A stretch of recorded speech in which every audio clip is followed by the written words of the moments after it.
तो पिछली क्लास में अपन प्रिज्म देख रहे थे, है ना। प्रिज्म प्रिज्म देख रहे थे। तो मैंने क्या बताया तुम्हें कि प्रिज्म का पहला ये प्रिज्म होता है। इसमें प्रिज्म कौन कौन सा होता है जिससे अपन किरण निकालते हैं, जिस दो सतह से ये इसका अभिलंब, ये किरण ऐसे ऐसे चलेगी। क्यों? क्योंकि देखो ये एयर है, ये म्यू है, ये एयर है, ठीक है। म्यू जाता है तो अभिलंब से दूर हटेगी, क्योंकि अपन ने क्या होता है, डेंस में जाएगी तो दूर हटेगी, है ना। डेंस में जाएगी तो दूर हटेगी, डेंस से जाएगी तो अभिलंब के पास आएगी, है ना। तो देखो ये है, अब देखो ये अभिलंब के पास आ रही है तो अभिलंब से देखो ये है, ये वो है किरण, है ना। तो अब देखो सीधी सी बात है, जानी ऐसे चाहिए थी और अभिलंब के पास मतलब ऐसे, अभिलंब के दूर मतलब ऐसे, ठीक है। तो सीधी सी बात है, ये R1 कौन था, ये R2 कौन था, ये निर्गत कौन E था, ये I था। मैंने क्या बताया, ये प्रिज्म कौन A था, दोनों सतहों के बीच का कौन, है ना। वो ऐसी सतहें जिनसे अपवर्तन हो रहा है, क्या ऐसी सतहें जिनसे अपवर्तन हो रहा है, ठीक है ना। देखो मैंने क्या बताया था कि डेंस में जाएगी तो दूर हटेगी, वो डेंस से जाएगी तो दूर हटेगी। ये देखो विरल से जा रही है डेंस में, तो देखो ये अविलंब था तो अविलंब की तरफ झुकी, ठीक है। ये अब डेंस से जा रही है, डेंस से जा रही है तो अविलंब से दूर हटेगी, ये दूर हटेगी, ठीक है। कल मैंने समझाया था अच्छे से, बिल्कुल, है ना। अब मेरी बात समझो, मैंने तुम्हें कल क्या सिखाया था कि A बराबर क्या होता है, R1 प्लस R2, ये सिद्ध किया। एक मैंने तुम्हें इसका विचलन निकालना सिखाया था, तो विचलन, नेट विचलन जो आ रहा था अपना, वो आ रहा था I plus E minus A। ये दो चीज तुम्हें प्रिज्म में याद रखनी है। और याद क्या रखना है कि अगर कोई किरण डेंस माध्यम से जा रही है, यानी डेंस से जा रही है, तो वो दूर हटेगी अविलंब से। और कोई किरण विरल माध्यम से जा रही है तो वो अविलंब के पास आएगी। बस ये बात याद रखनी है, ठीक है। अब मेरी बात समझो, देखो प्रिज्म होता है ना, प्रिज्म जैसे अभी एक प्रिज्म बनाया अपन ने, है ना। ये प्रिज्म लिया, अब ये प्रिज्म में देखो ये अविलंब, ये अविलंब। अब कोई किरण मैंने आपतित की इस एंगल पे, अब इस किरण पे आपतित की तो ये हो गया इसका आपतन कोण। अब मैंने देखो ये एयर लिया है, ये म्यू लिया है, तो देखो अब जानी ऐसे चाहिए थी। अब देखो विरल से सघन में जा रही है, विरल से जा रही है तो पास आएगी, तो अविलंब के पास आना मतलब ये देखो अविलंब के पास आ गई, विलंब के पास आ गई नहीं, R1 कौन, अरे ये अविलंब के पास ही तो आई है, ये अविलंब रहा, अविलंब के पास आ गई, बिल्कुल आ गई, ठीक है। अब ये जानी ऐसे चाहिए थी। अब ये देखो डेंस से जा रही है विरल में, तो अविलंब से दूर हटेगी, ये अविलंब था, अविलंब के पास माना तो ये होता, लेकिन अविलंब से दूर हट गई, ये हट गई दूर, तो ये हो गया ई कौन, निर्गत कौन, ये इसका आपतन कौन R2 हो गया, ये इसका R1 निर्गत कौन हो गया इसका, ठीक है। ये अब ये क्या होता है कि ये प्रिज्म था। अब मैंने क्या किया कि देखो ये ई कोण पर निर्गत हुई है, मान लो मैंने 40 पे ये आपतित की थी और 50 पर निर्गत हो गई। समझ में आई बातें समझ आई। ये 40 तो इसका आपतन कोण हो गया, 50 इसका निर्गत कोण हो गया। तो ये प्रिज्म की खासियत होती है, प्रिज्म की खासियत होती है कि अगर मैं अब इस 50 पर आपतित करूँ इस किरण को मैंने 40 पर आपतित किया, अब 50 पर मतलब ई कोण पर आपतित करूँ तो ये किरण परावर्तित होकर 40 पर निकलेगी, मतलब आर कोण, वो आई कोण पर निकलेगी बाहर। मतलब इसमें व्युत्क्रमता पाई जाती है प्रिज्म में। अगर प्रिज्म सेम प्रिज्म हो और उस मतलब सेम प्रिज्म हो मतलब प्रिज्म का कोण हो वो सेम हो और माध्यम समान हो, मीडियम सेम हो। अगर मीडियम चेंज हो जाएगा तो अपवर्तन पर फर्क पड़ेगा, लेकिन मीडियम सेम हो और प्रिज्म वही हो, है ना, और प्रिज्म कौन सेम हो और माध्यम समान हो, तो मतलब सीधी सी बात है, ऐसी कंडीशन में जो आई कौन है उसकी जगह अपन ई कौन लिख सकते हैं, ई कौन की जगह अपन आई कौन लिख सकते हैं। मतलब अगर अपन 40 पर आपतित कर रहे हैं तो वो 50 पर निकलेगी, 50 पर आपतित कर रहे हैं तो वो 40 पर निकलेगी, सीधी सी बात है, ठीक है। यानी इसका उल्टा भी पॉसिबल हो सकता है। तो इसका मतलब क्या हो गया, देखो जब दोनों चीजें एक पर हैं तो देखो अब भी देखो R1 प्लस R2 बराबर ए है।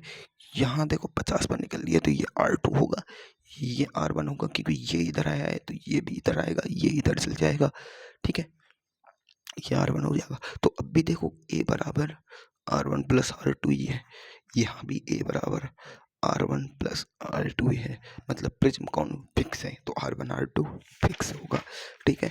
अब अपन क्या कर सकते हैं, यहाँ से विचलन निकाल सकते हैं, अपन चेक कर सकते हैं विचलन निकाल के।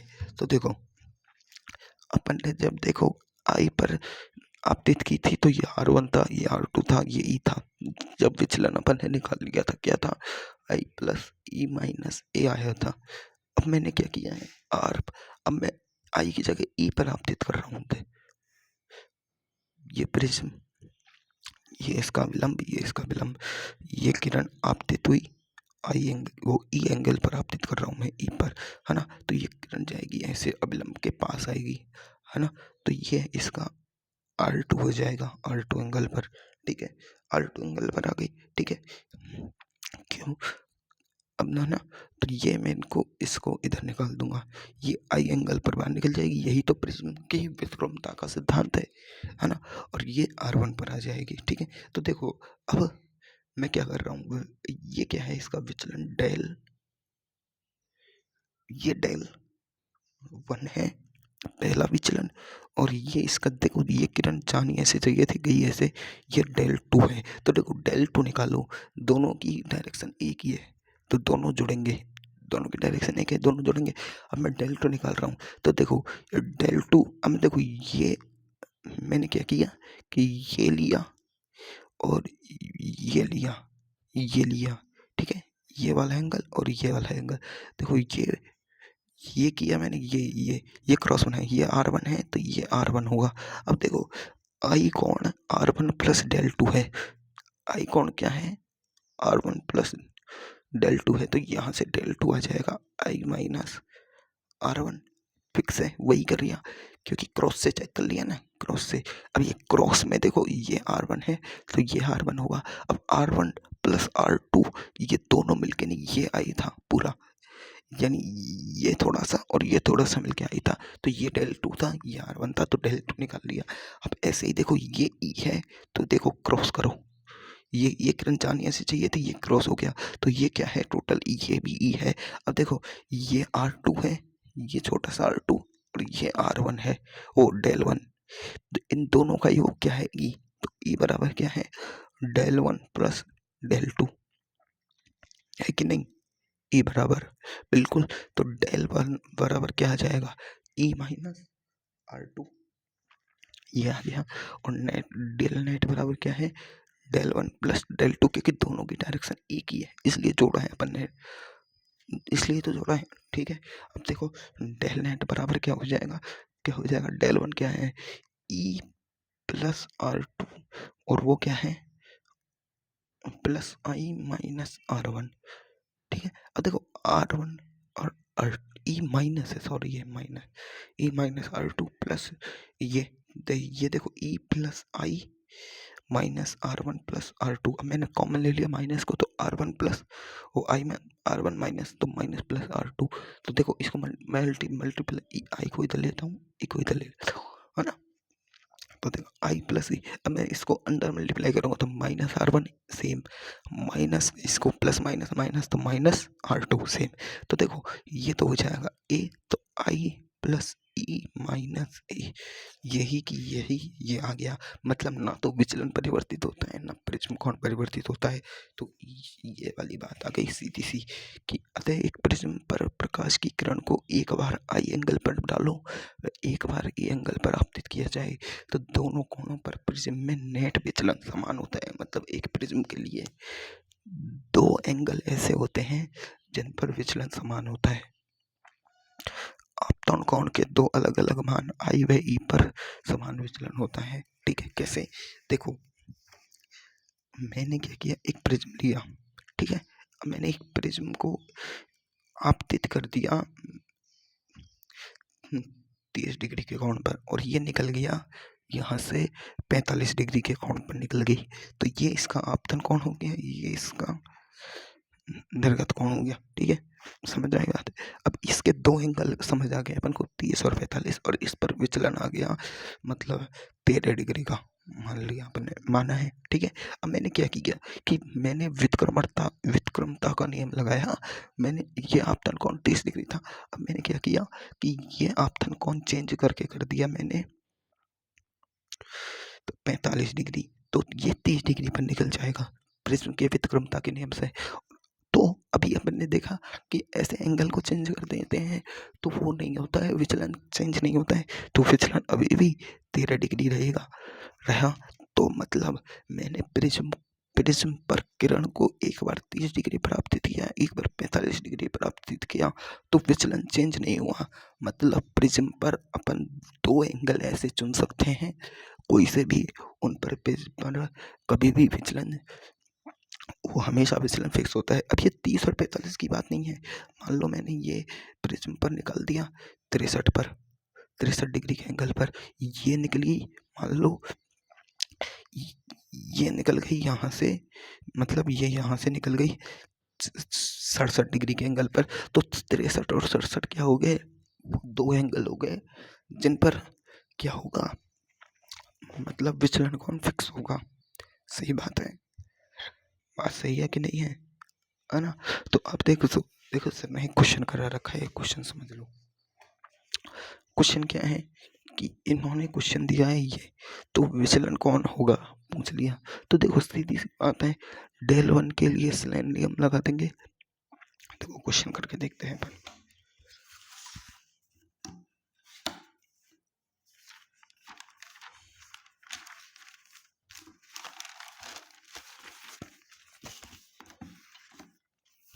तुम्हें ये वाली बात याद रखनी है कि दो एंगल ऐसे होते हैं जिन पर मतलब आई और ई दो एंगल ऐसे होते हैं। ये अगर मान लो तुम्हें कोई आपतन कोण दिया है और निर्गत कोण दे दिया ई, आपतन कोण 13 डिग्री दे दिया, निर्गत कोण 27 डिग्री दे दिया, तो ये दो एंगल ऐसे हैं जिस पर वो प्रिज्म है वो सेम विचलन दिखाएगा, यानी डी डेल सेम दिखाएगा। ठीक है, अब देखो कैसे, मैं एक क्वेश्चन दे रहा हूँ तुम्हें, ये क्वेश्चन समझो।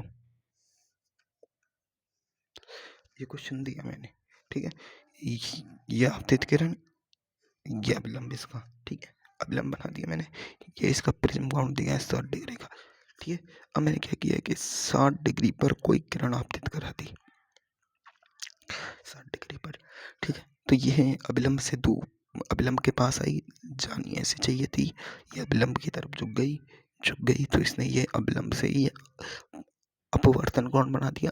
अब ये इसका R2 इसका क्या हो गया, आपतन कोण, और ये अभिलंब से दूर हट गई, जानी ऐसी चाहिए थी, अभिलंब से दूर हट गई, इसने ये निर्गत कोण बना दिया। ये इसका डेल 2 हो गया विचलन, ये इसका डेल 1 हो गया विचलन। अपन को डेल 2 और डेल 1 पूछा है और इसने म्यू दे दिया है √3 क्वेश्चन में। ठीक है, क्वेश्चन में म्यू दे दिया है √3, कोई दिक्कत है नहीं, है ना? अब मैं क्या बता रहा हूँ, अब मेरी बात समझो, अब क्वेश्चन पूछा है अपन से, तो अपन को देखो विचलन ज्ञात करने के लिए अपन को पता होता है कि विचलन ज्ञात करने के लिए डेल नेट होता है डेल 1 प्लस डेल 2, दूसरा फार्मूला होता है डेल नेट का I प्लस ई माइनस ए। अब इसको I प्लस ई माइनस ए निकाल सकते हैं अपन, निकाल सकते हैं कि नहीं निकाल सकते हैं? तो पर इसने ई का वैल्यू नहीं दी है, आई की वैल्यू दी है, ए की वैल्यू दी है, ई की वैल्यू नहीं दी। ई की वैल्यू अगर अपन को पता हो तो अपन निकाल लें। सही बात है कि नहीं बात है भाई? ई की वैल्यू पता हो जाए तो अपन निकाल लें, है ना? ई की वैल्यू तो अपन को पता ही नहीं है, तो अब अपन क्या करें? हैं? हैं? क्या करें बताओ? या तो अपन देखो डेल वन निकाल लें और डेल टू निकाल लें, ठीक है ना? या अपन ई की वैल्यू निकालने की कोशिश करें पहले, ठीक है? तो अपन देखो क्या करते हैं कि सबसे पहले अपन अगर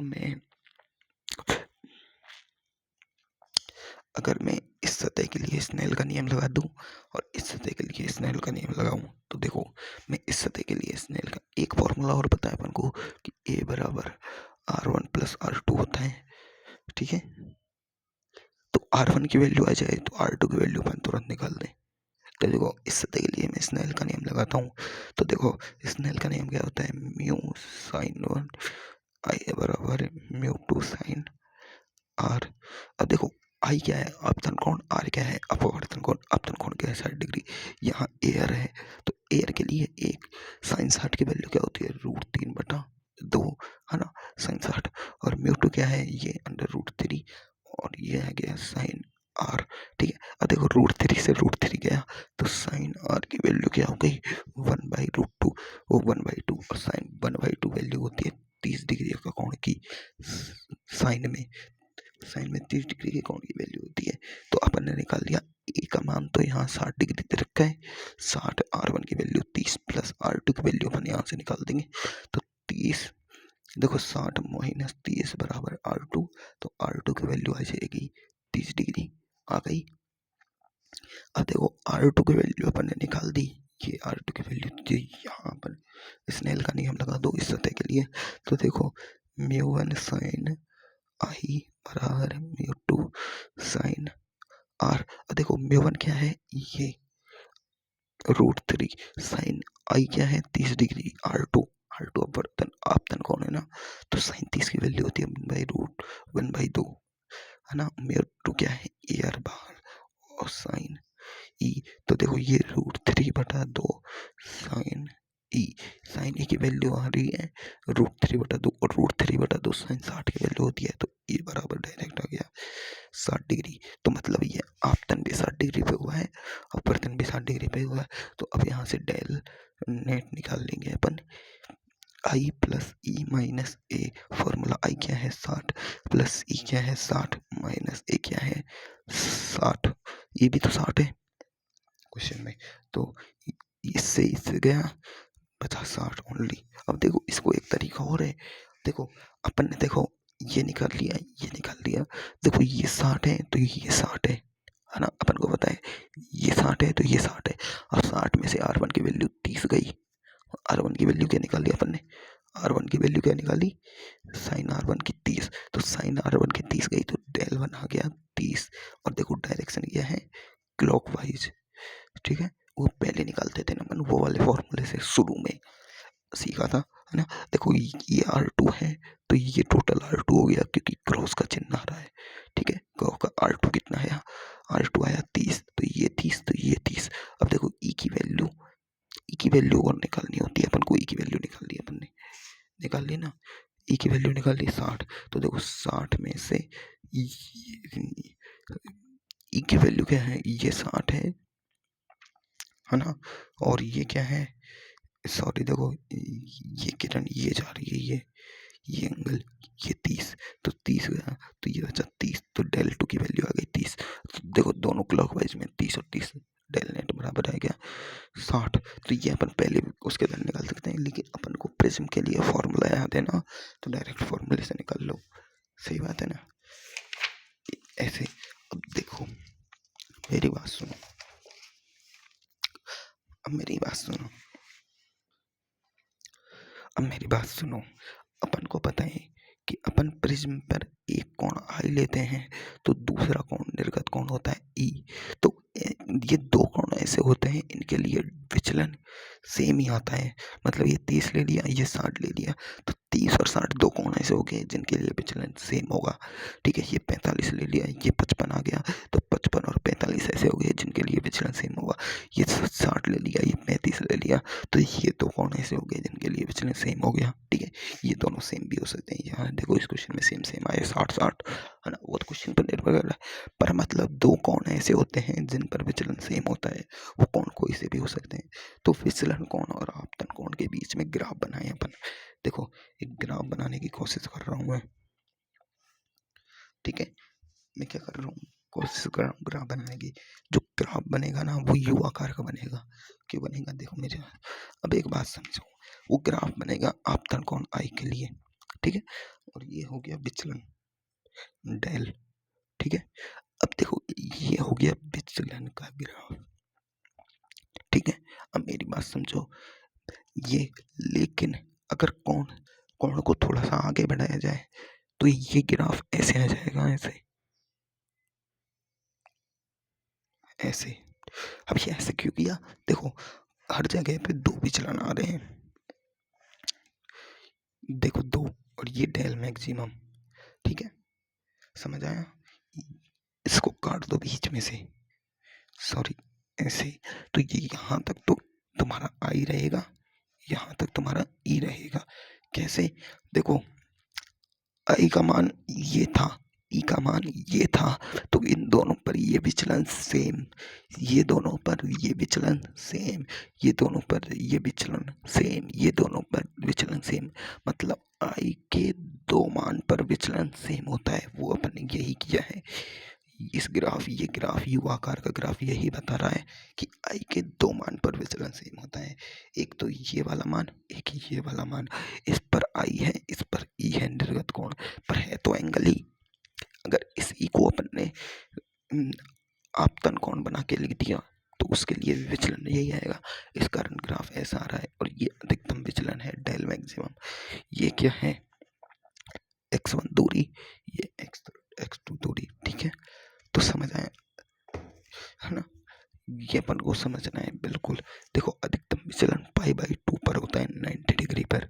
ठीक है, न्यूनतम विचलन I बराबर E, दोनों कोण एक हो जाए तो न्यूनतम विचलन होता है। ठीक है, ठीक है, और अपतन कोण की रेंज है 0 से 90 डिग्री के बीच में। क्योंकि देखो प्रिज्म में होता है, ये अभिलंब होता है, तो अभिलंब से तुम 90 डिग्री पर ही कोई किरण आपतित कर सकते हो, 90 डिग्री तक। तो 0 से 90 डिग्री तक ही आपतन कोण आ सकता है, समझ में आई, इससे ज़्यादा नहीं होता। तो यह आई की मैक्सिमम वैल्यू है 90 डिग्री। ठीक है, मिनिमम वैल्यू है 0 डिग्री। ठीक है, ठीक है, अधिकतम वैल्यू मैक्सिमम, है ना। तो अधिकतम विचलन किस पर हो रहा है, 90 डिग्री पर और 0 डिग्री पर। किस पर, 0 डिग्री पर तो नहीं होता, अधिकतम विचलन होता है 90 डिग्री पर। इसको ना वो कर लो, अधिकतम ये ऐसा ग्राफ बनता है। ठीक है, ऐसा ये याद रखना है गुड़ के से। अधिकतम विचलन सिर्फ 90 डिग्री पर ही होता है। किस पर, 90 डिग्री पर, π/2 पर। ये याद रखना है। क्यों, क्योंकि देखो एक अपन जानते हैं कि अपवर्तन होगा, तो अपवर्तन का सीधा नियम है, या तो किरण यहाँ से आएगी या यहाँ से आएगी या इनके बीच से आएगी। मतलब 90 डिग्री से अधिक भी किरण आ ही नहीं सकती। तो विचलन भी वो, मतलब आपतन कोण 90 डिग्री से ज़्यादा नहीं हो सकता। अरे यार 90 डिग्री से ज़्यादा आपतन कोण हो ही नहीं सकता, तो विचलन अधिकतम कहाँ होगा, 90 डिग्री पर। समझ में आई बातें।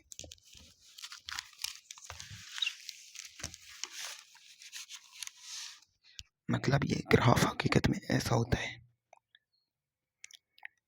ठीक है, ये इसका अधिकतम विचलन है, जो आई बराबर आई मैक्सिमम π/2 पर होता है। π/2 बराबर 90 डिग्री पर, क्योंकि आपतन कोण का मान 90 डिग्री से ज़्यादा कभी हो ही नहीं सकता, ये पता है अपन को। क्यों 90 डिग्री से ज़्यादा क्यों नहीं हो सकता, कारण है भाई 90 डिग्री से ज़्यादा आपतन कोण हो ही नहीं सकता, हो ही नहीं सकता। और डेल मिनिमम जो आ रहा है, अपवर्तन का मिनिमम, वो आएगा आई बराबर ई पर।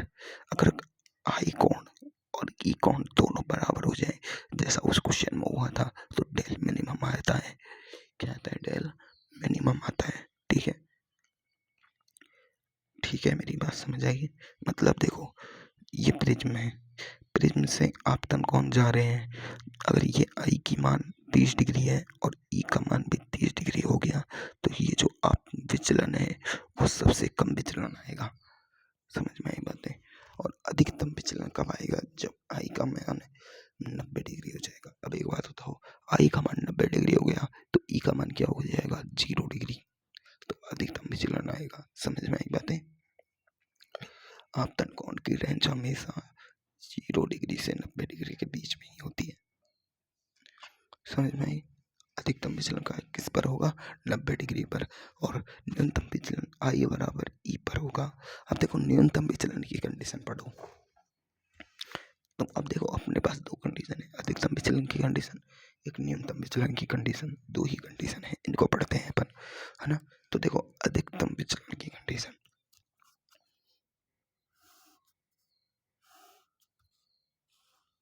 ये प्रिज्म में अपन को बताया ये है इसका विलंब, ये इसका विलंब, ये इसका आपतन कोण दे दिया मान लो 75 डिग्री।